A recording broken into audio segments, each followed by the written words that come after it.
Last night, my wife of 7 years had a relaxing evening after dinner. While she watched her shows in the den, I switched between watching the Spurs game, football, and soccer while taking care of some tasks. Around midnight, I found her passed out on the couch after consuming 2 bottles of wine. When I tried to help her, I saw a message on her iWatch from a friend. This friend, known as Jacket Holder from our teenage years, had a conversation with my wife. While there was a lot of flirting, it didn't clearly indicate cheating. However, last night she got drunk and openly asked him for closeness, expressing long-standing desires. Shocked, I couldn't find more messages on her watch, and I don't know her phone passcode. I put her to bed and sat in the kitchen in disbelief until I fell asleep. Waking up for work at 5:30, I couldn't bring myself to go. Instead, I took a walk along a disused railway line near our home. Feeling furious, I now sit under a railway bridge, unsure of what to do. I don't want to talk to her or even look at her. The love I had for her seems to have vanished, and the revelation of her deceit has left me feeling betrayed and disgusted. I'm contemplating cutting off all contact with her, as if I could, I'd never speak to her again. The part where she mentioned being good at keeping secrets deeply affected me. I feel like I've invested so much in her, not just as a partner, but as a person, and learning about her deceit shatters my perception of myself. I'm considering not saying anything and quietly kicking her out. Our house is owned by my parents, and it will be left to me when they pass away. Fortunately, she won't get her hands on it. I thought about asking a friend, who's a locksmith, to change the locks quietly today, making up some excuse about the doors being broken. Last night, my wife of 7 years was unfaithful, and to my surprise, my mother supported her. She decided to have a relaxed evening after dinner, watching shows in the den while I switched between watching the Spurs game, football, and soccer, and attending to some planned tasks. Around midnight, I found her passed out on the couch after consuming 2 bottles of wine. Trying to help her, I noticed a message on her iWatch from a friend of mine. Though not a close friend, we had played sports together for years, known each other since our teenage years, and nicknamed him Jacket Holder. Reading their conversation, it seemed like he reached out to her first. While there was a lot of flirting, it wasn't clear cheating until last night when she openly asked him for closeness while drunk. Shocked, I couldn't find more messages on her watch, and not knowing her phone passcode added to my frustration. I put her to bed, sat in the kitchen in shock until I fell asleep, and woke up at 5:30 for work. Unable to bring myself to go, I took a walk along a disused railway line near our home, feeling furious and betrayed. I'm now sitting under a railway bridge, contemplating what to do. I don't want to talk to her or even look at her. The love I had for her feels gone, and I want to cut off all contact if possible. The revelation of her being good at keeping secrets has deeply affected me. Considering not saying anything, I'm thinking of quietly kicking her out. Fortunately, our house is owned by my parents, and it will be left to me when they pass away. I'm even thinking of asking a friend who's a locksmith to change the locks quietly, making up some excuse about the doors being broken. After he's done, I'll lock the front door, and she won't care as long as I'm present. Then, I'll ask her to come out to see something in the backyard. Once she does, I'll quickly lock the door behind me. It may sound childish, but I'm at a loss for what to do. Looking at a bottle right now, my life feels like it's falling apart. As for that so-called friend of mine, there's no doubt he was up to something. I plan to confront him soon, not physically, but by exposing his actions. On Wednesday, October 28th, after writing my post and feeling completely messed up, 2 dog walkers approached me, clearly concerned. I shared everything with them, and one of them advised me not to drink as it would only make things worse. I'm grateful for that advice, as I was on a destructive path. I threw the vodka away, reached out to a friend, and he offered to let me stay at his place to calm down. He was at work but told me where the spare key was. We live in a small town of around 15,000 people, and he wasn't far away. When I got to his place, I sat on his couch, trying to regain my composure. Throughout the morning, I received multiple texts and calls from my wife wondering where I was and what was going on, as my work van was in the driveway and I was nowhere to be found. I texted her back, explaining there was an issue with the van's engine. which she seemed to accept with a simple okay. When my friend returned from work around 5 o'clock, I told him everything and asked for his advice. I also told him not to share anything about jacket holder as I didn't want my wife to find out. I'll deal with him later by exposing his actions, not through physical violence. Regarding people saying he did nothing wrong, he initiated contact with my wife, and the messages were very flirtatious. I don't understand why he messaged her in the first place. They hardly knew each other, and it was flirtatious right from the start. My friend suggested I maintain a low profile and consult with a lawyer to explore my options, which I did today. He dropped me off at home around 6 o'clock a.m., utterly exhausted. When I arrived home, I was extremely tired, and my wife seemed suspicious, bombarding me with questions about work. I asked her why she was so concerned, and she mentioned noticing my flask and lunch bag left in the front passenger seat. Sensing that something was amiss, I was about to lie, but I was too fatigued to put on a facade. So I admitted that something was indeed wrong. I explained that while putting her to bed last night, I saw a message on her iWatch, read it, and discovered she was unfaithful. She went from a person with a sense of power to a scared individual within seconds. I confronted her about begging that person for closeness, mentioning her claim of being good at keeping secrets, and I read all their messages. She began crying, and I walked away, heading upstairs for a shower. When I came back out, she was sitting on the top stairs still crying, immediately making excuses. She said she was drunk, vulnerable, and had never done anything like that before. She also claimed that he initiated the conversation and that it didn't mean anything. She insisted she wasn't going to follow through with it, echoing what others had said. However, she didn't try to blame me, perhaps because she knew I would kick her out if she did. I informed her that I wanted a divorce and asked her to leave the house within a month. Since then, I've told her to move to the spare room, and I've mostly ignored her, responding with scowls and shaking my head when she starts talking nonsense. I have no desire to hear what she has to say. She spent the night in the spare room, and I haven't spoken or texted with her today. If I'm lucky, she might be gone when I return from work, but I doubt my luck is that good. Regarding getting her out, I discussed the situation with my parents. My mother insisted I shouldn't throw her out onto the streets, as she and my wife are close. We've been together for almost 11 years. My mother argued that it was just words, and that we should work it out like adults, emphasizing that my wife hadn't actually done anything. She took my wife's side over mine, which surprised me. I'm concerned that my mother's opposition might complicate matters. It's my house when my parents passed, and since I did nothing wrong, I'm not leaving. This could potentially turn into a difficult situation. I've scheduled an appointment with a divorce lawyer for next week to discuss my options. Until then, I plan to continue ignoring my soon-to-be ex-wife.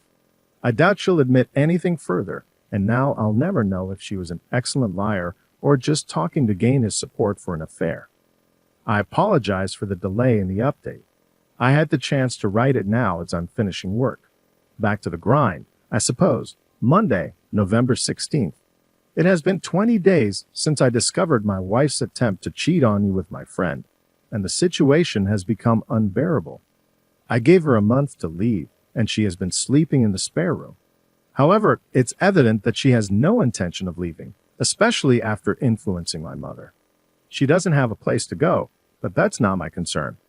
I've consulted with my divorce lawyer multiple times and am in the process of preparing a divorce petition and serving her with divorce papers. I've also opened a separate bank account and taken half of the balance from our joint account. The atmosphere in the house has become tense. The living room has become a sort of neutral zone, as both of us spend most of our time in our respective rooms.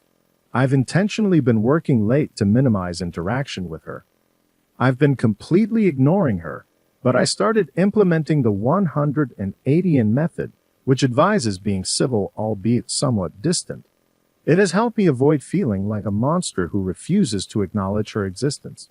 It was the wrong approach, and I ended up feeling like the one who had wronged her, which was not the case. The only time I broke from the 180-in was when I walked into the bathroom last week, and she was sitting on the floor crying. I helped her up and gave her a comforting hug, although it was more of a there gesture than a loving embrace. The sad part is that I'm so suspicious of her now that I wouldn't put it past her to stage a performance. This toxic environment is affecting my thinking, and she keeps insisting she'll do anything to save the marriage and prove it was just a foolish mistake. I mentioned a lie detector test, although I don't intend to actually have one. I simply wanted to gauge her reaction.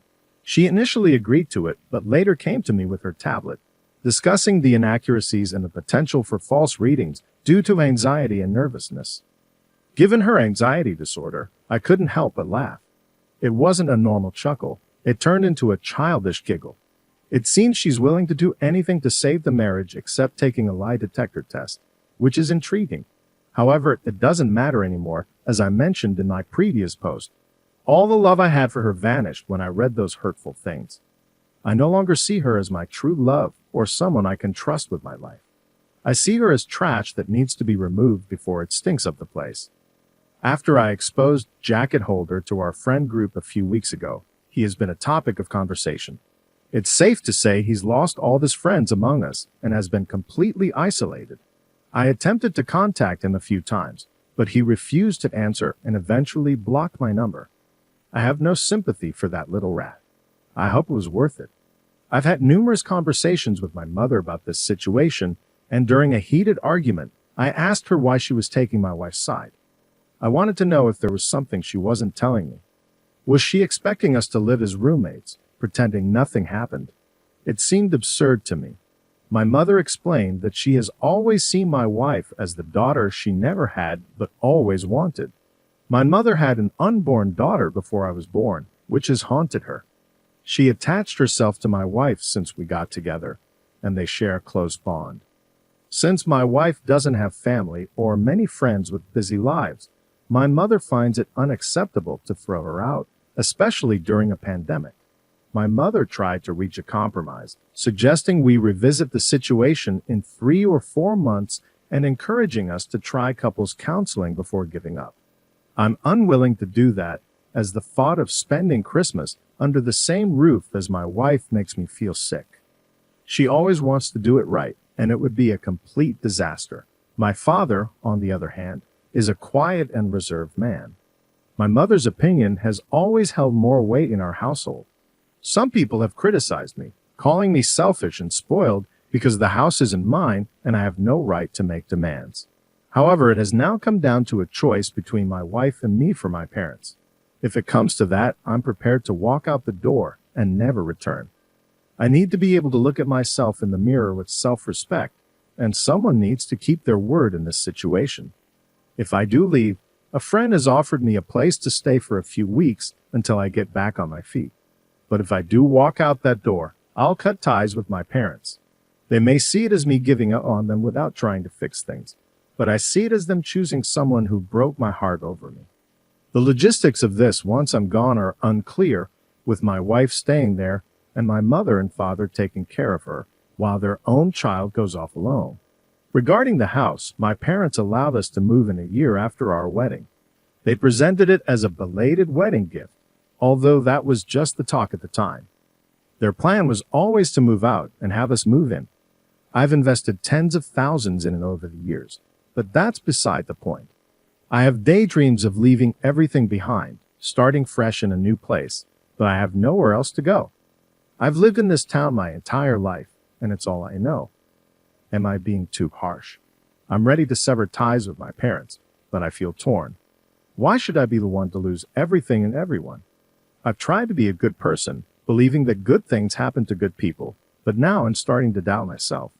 Perhaps I'm not as good as I thought, and maybe I deserve everything that's happening. On Wednesday, December 2nd, I no longer consider that house my home. I saw on the calendar that my wife had a hospital appointment with her eye doctor, so I used that time as an opportunity to gather my belongings and move out, which I did. After arranging my things, I left the house keys on the kitchen table along with the divorce papers I received from the lawyer last week and departed. I've blocked both my wife and mother's numbers, and any future communication with my wife will be through my lawyer. As for my current living situation, I'm staying with a friend for a week or two, and hopefully, I'll secure my own rental place before Christmas. It's been a few weeks since I last spoke to my parents. Our last conversation was through text messages where I tried to explain in detail the hurtful things my wife said to jacket holder and why it deeply affected me. I expressed my doubts that it was her first time doing such things, particularly with the "I'm good at keeping secrets" comment. My mother said she couldn't talk to me in my current state and needed me to cool off. She tried calling me a few days ago, but I ignored her call and blocked her number. I feel profoundly let down by my parents, and it feels almost worse than the initial betrayal by my wife. At this point, I doubt if I'll ever speak to them again. During times of difficulty, you expect your family to be a source of strength. Unfortunately, my parents have shown weakness. They've made me feel like I'm the one at fault, that I'm overreacting, and that I'm tearing the family apart. Well, I'm not. I didn't ask them to move mountains for me. I only wanted them to help me remove my cheating wife from the house. They made their choice. My father also had a chance to stand up for me, but didn't. You make your choices, and you live with them, I suppose. In response to comments from my previous posts, some people have accused me of giving up too easily, looking for a way out, and not truly loving my wife because I didn't try harder to salvage the marriage. However, that's not accurate. I love my wife more than anyone else on this planet, and her betrayal devastated me. We all have our boundaries, and when those boundaries are crossed, things change irreversibly. When I read those hurtful texts, something inside me changed. I fell out of love with her, like waking up from a spell in the movie. Anything attempted after that would just delay the inevitable. I'm curious about the dynamics of my parents' relationship with my wife now that I'm gone. Will they continue to support her, knowing it has strained their relationship with their son? As for me, I have aspirations to travel. My wife disliked flying, so most of our vacations were in southern England, places like Newquay, Cornwall, and Devon. It would be fantastic to travel abroad again. The last time I was overseas was at the age of 20 for a friend's trip to Greece 13 years ago. I'd love to explore some parts of America once this pandemic settles down. That's essentially my story. This will be my final post, as I don't want to overstay my welcome, and I believe I've shared everything I needed to. If you want updates on my journey down the line, feel free to send me a direct message, and I'll do my best to keep you in the loop. Thanks for reading, and goodbye. Fast forward to Wednesday, May 26, 2021. It's been over 7 months since I first posted on Reddit. I thought I was done seeking advice as I had made my decisions and acted on them. However, a phone call this morning has pulled me back into the mess. I've relocated 15 miles away, changed my phone number, and continued with the process of divorcing my wife. She has ignored requests from my divorce lawyer to cooperate, causing delays. We're now in the process of seeking an official court order for her to be served. This morning, I received a call from my friend informing me that my dad wanted to reach out because my mother is unwell. He asked if it was okay to share my new number, and I agreed. My dad called to inform me that my mother is in the hospital in stable, but not great condition. This was a shock, since I haven't heard my dad's voice in a long time, and he sounded emotional. He explained that my mother really wants to see me, so he requested that I meet him at the hospital and visit her with him tonight. I agreed, and we arranged to meet outside the hospital. I decided to leave work early as I couldn't concentrate, and I'm now anxious, questioning if I've made the right choice. I fear I might get drawn back into the chaos I walked away from. I've never felt this nervous before, and the lack of control I have over the situation is causing my mind to wander in various directions. It feels like I'm entering a burning building blindfolded, not knowing where the exits are. Why does she want to talk to me now? Has she had a change of heart? Unless she's also had a personality transplant while in there, I find that unlikely. Will my wife be there? I have no interest in ever seeing her again. I'm still angry about what transpired with them and the way they took my cheating wife's side over mine. I've been going back and forth in my head about going at all, but I will go.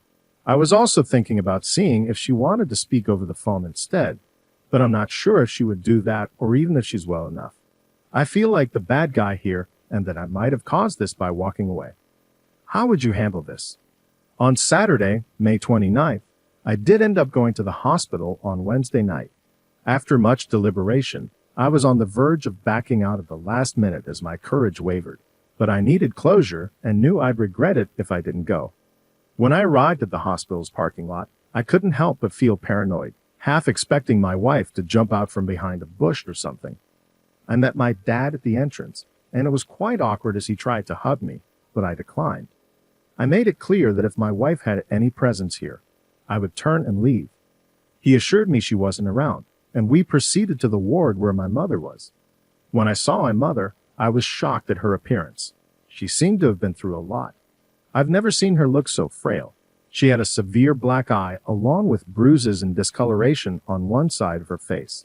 She had a bad fall, breaking 2 ribs, shattering her elbow, and hitting one side of her head on the ground. So, elbow, ribs, then her head in that order. As she saw me, her expression changed from being zombified to more animated. She told me how much she missed me and wasn't sure if she'd ever see me again. I reminded her that if she truly wanted to reach me, she could have. We had a conversation about what exactly had happened, how she was down for a few hours before my dad found her, and her determination to mend bridges with me. I brought up my wife and the ongoing divorce process, explaining that I had been pushing for it, but she seemed to be ignoring the letters. I asked if my wife was still in the house, and my mom admitted she was, which made me disgusted. She began to say that my wife is lost without me and is not doing well. It became clear to me that my dad asked if I would keep in touch with him when he walked me out, and I said I would, though I'm uncertain if it's the right decision. Time will tell. Once I returned home, my emotions were a roller coaster, shifting from sadness to anger. However, I'm relieved that went. I couldn't help but think about my wife and what she once meant to me. The pain remains when I reflect on the events of the past 7 months. It's hard to believe they're real. The speed at which everything fell apart was astonishing. Life moves quickly, especially when you're not paying attention, and I wasn't. It was pure luck that I discovered her attempted infidelity, just a cosmic coincidence. I never noticed the signs or connected the dots. I only saw something on her watch that shattered my life. Now, I'm aware that it wasn't the only instance. I feel it deep in my heart. I recognize her for what she is and feel only contempt, not love. It seems she stole the best years of my life. When I reminisce about the good times, they're tainted. They feel like someone else's life, not mine. My friend suggested I see a therapist to help process my emotions and experiences. It's something I'm considering as I feel a bit broken inside. The last 7 months have been the most challenging in my life, but I prefer this truth to ignorance.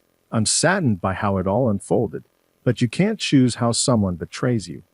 I suppose the lesson is to learn from it. I remember hearing that loyalty is one of the most underrated character traits, and I now understand its significance. Perhaps it's undervalued because you rarely discover someone's true loyalty until they betray it. It's not something you encounter every day, but now more than ever, I appreciate its importance. On Tuesday, July 20th, I'm now in the final stages of divorcing my wife. She signed the divorce papers and sent them to my divorce lawyer, so only formalities remain. She conveyed a message through my dad, expressing her regret for not allowing me to move on, thinking she could salvage the relationship. However, she now understands that it's not possible, and she must move forward for her own well-being. I thanked her for realizing this. She doesn't want anything in the divorce, and plans to move out of the house once she's on her feet. I'm okay with that. Concerning my mother, I haven't spoken to her yet, but my dad mentioned she's doing better after leaving the hospital and regaining some normalcy. I don't know how things will turn out between us, but I've suggested that if the house is to become mine, they should transfer it to my name to provide me with some security. After that, we can work on rebuilding bridges. We'll see how it goes. My most significant challenges lie in my mind and overcoming all that has transpired. The human brain is a remarkable yet frightening thing,